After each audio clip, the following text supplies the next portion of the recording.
पहली पारी के लोगों के 10 नंबर काटे गए और छठवीं पारी के लोगों के 25 नंबर बढ़ाए गए। क्या इस भर्ती में पहली पारी वाला कोई इंसान सेलेक्ट होगा?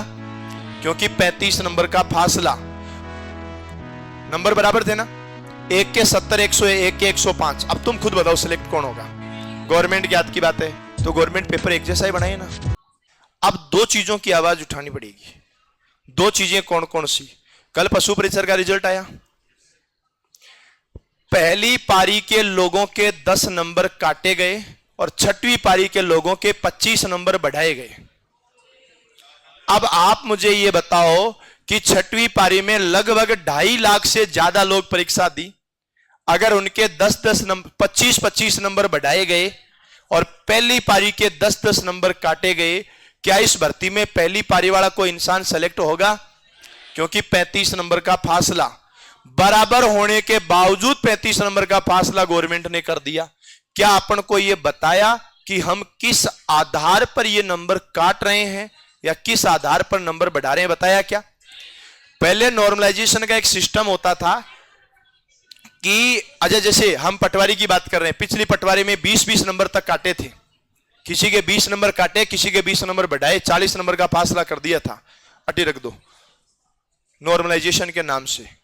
और सच बताऊं ना तो यह नॉर्मलाइजेशन पढ़ने वाले विद्यार्थियों के साथ लाइफ का सबसे बड़ा धोखा है। मुझे एक बात बताओ, सुनो, एक चीज मानो, पेपर के प्रश्न कितने थे? 120। मान लो 80 वाला विद्यार्थी है, दो विद्यार्थी हैं, पहला विद्यार्थी 80 लाया, दूसरा 80 लाया। पहला विद्यार्थी पहली पारी में था इसलिए उसके नंबर हो गए 70, और दूसरा विद्यार्थी छठवीं पारी में था इसलिए उसके नंबर हो गए 100 या 105। नंबर बराबर थे ना, एक के 70, 101, एक के 105। अब तुम खुद बताओ सिलेक्ट कौन होगा? क्या 105 वाले ने अलग से मेहनत करी थी, या 100 वाले ने कोई नकल, या जो जिसके 70 हो गए क्या उसने कोई नकल करी थी? नहीं करी। उसकी गलती क्या है? उसकी गलती यह है कि वो पहली पारी में आ गया। पहली पारी में क्यों आया भाई? ये बताया किसने था? गवर्नमेंट ने बताया था। गवर्नमेंट का क्या कहना है? गवर्नमेंट का कहना है कि पहली पारी का पेपर इजी था और छठवीं का हार्ड था। तो किसने कहा था कि इजी और हार्ड बनाऊं? पेपर बनाना किसके हाथ की बात है? गवर्नमेंट के हाथ की बात है। तो गवर्नमेंट पेपर एक जैसा ही बनाए ना। या उनको पता नहीं लगता कि पेपर हार्ड है कीजिए? उनको पता तो लगता है ना, वहां भी तो पढ़े लिखे लोग हैं ना। मैं ये बातें आपको इसलिए कह रहा हूं, ऐसा तुम्हारे साथ भी होगा। राजस्थान में 3 करोड़ लोगों के चुनाव एक दिन में हो सकते हैं, लेकिन 10 लाख लोगों की परीक्षा एक दिन में नहीं हो सकती। जिस दिन से नॉर्मलाइजेशन नाम की ये जो ठगी है ये बंद हो जाएगी, उस दिन सच में पढ़ने वाले का नंबर आएगा। आप खुद सोच लो ना यार, जिसके 80 नंबर आ रहे हैं उसको 60 कर रहे हैं, छठवीं पारी में जिसके 80 आ रहे हैं उसको 105 कर रहे हैं। सिलेक्शन जो होता है ना वो तो 1 नंबर और आधे नंबर से टूटता है। ये तो 35 नंबर का फासला कर दिया। हां, अगर ये होता कि पहली पारी में विद्यार्थियों को पता नहीं था कि पेपर कैसा आएगा। मुझे एक बात बताओ, हमने 4 पेपर पढ़े, क्या तुम ये बता सकते हो पहले पेपर को देख करके कि चौथे पेपर में ब्लड रिलेशन का क्वेश्चन कहां आएगा? बता सकते हो ना यार? अभी तो पता लगा है। अब पहले पेपर को देख के चौथे पेपर में बता सकते हो।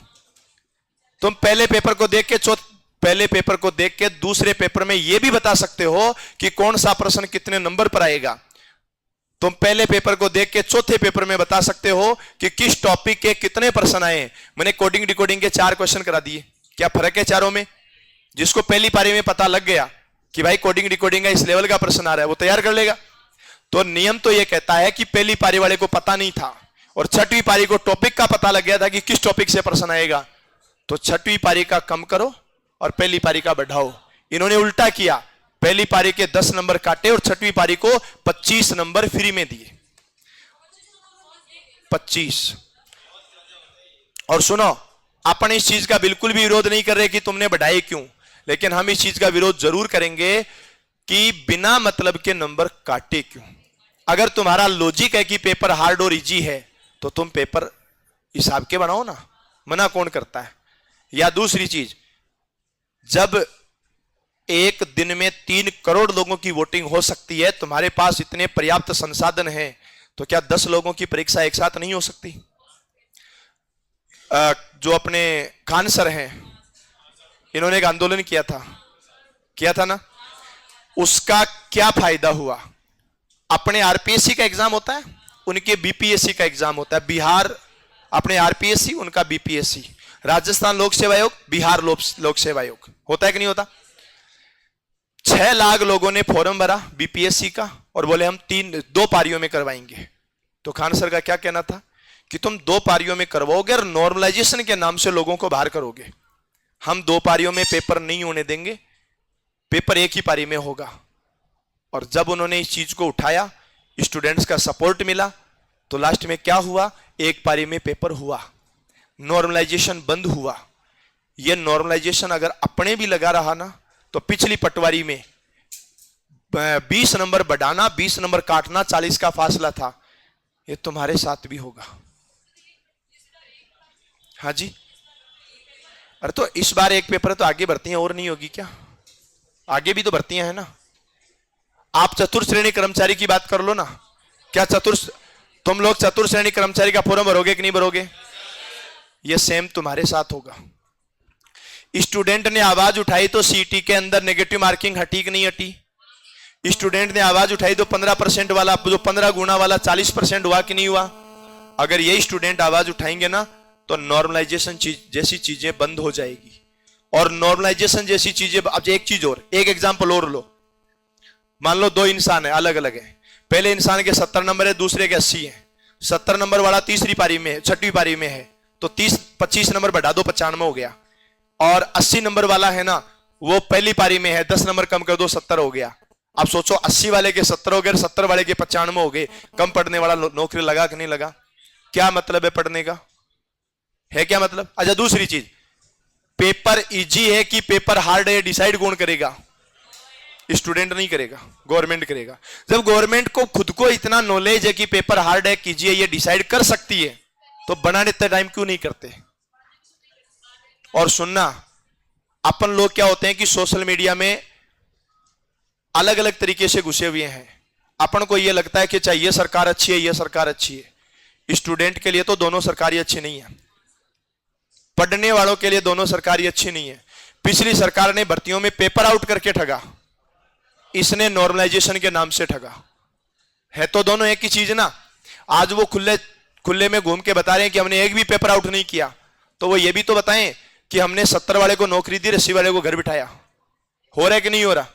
अब आप खुद बताओ ये क्या होगा? ये सब भर्तियों में होगा, पहले भी हुआ है, आगे भी होगा। पिछली पटवारी की भर्ती पिछली सरकार के साथ में थी। 20 नंबर कम करना, 20 नंबर बढ़ाना, 40 नंबर का फासला कर दिया बीच में। बराबर नंबर वाले भी 40 नंबर का डिफरेंस, जबकि अपने तो दुख 1 नंबर कम हो जाने से भी होता है। आप यहां कोचिंग में बैठ के टेस्ट देते हो, किसी का गलती से सही पर्सन को गलत मान लिया जाता है, तो आपको माइंड में ये तो आता नहीं कि यार मेरा 1% गलत क्यों कर दिया।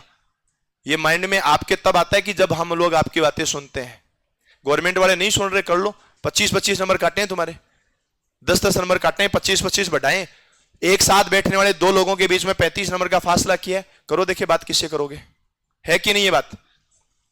तो ये ध्यान रखना।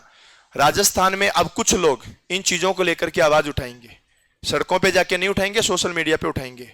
तुम्हें भी उनका सपोर्ट करना है, ये ध्यान रखना। तुम्हारे आज हो सकता है इस भर्ती में तुम 25 नंबर बढ़ने वाली कैटेगरी में होंगे, लेकिन फिर भी तुम्हें सपोर्ट करना है, क्योंकि आने वाले टाइम में तुम्हारे साथ दोबारा भी गलत होगा। हो सकता है कुछ लोग बढ़ने वालों में हो तो वो इस चीज का विरोध करेंगे, तो तुम्हें यह भी तो सोचना है। अगर ये घटना और बढ़ना बराबर कर दो कि ना तो नंबर कटेगा ना नंबर बढ़ेगा, तो यार पढ़ने वाले का होगा ना सिलेक्शन, क्यों नहीं होगा? वरना तो नहीं होगा यार, ये वास्तविक बात है।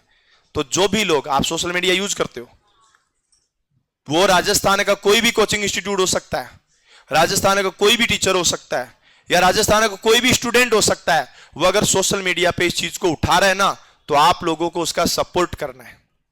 समझ गए ना? सोशल मीडिया में वो ताकत है जो आप सोचो, आलोक राज जी कह रहे थे कि विद्यार्थियों ने कहा कि नेगेटिव मार्किंग होनी चाहिए, बाद में विद्यार्थियों ने कहा कि नेगेटिव मार्किंग हटाओ। बोलो हटी कि नहीं हटी? सब चीजें बदलेगी। आज विद्यार्थियों की मांग से तो राजस्थान जीके का वेटेज बढ़ा है ना, तो क्या विद्यार्थियों की मांग से नॉर्मलाइजेशन जैसी चीजें हटेगी? बिल्कुल हटेगी। लेकिन कोशिश करोगे तो हटेगी, वरना आज से पहले भी होता आया था, आज के बाद भी होता रहेगा। समझ गए मेरी बात? तो ये ध्यान रखना है।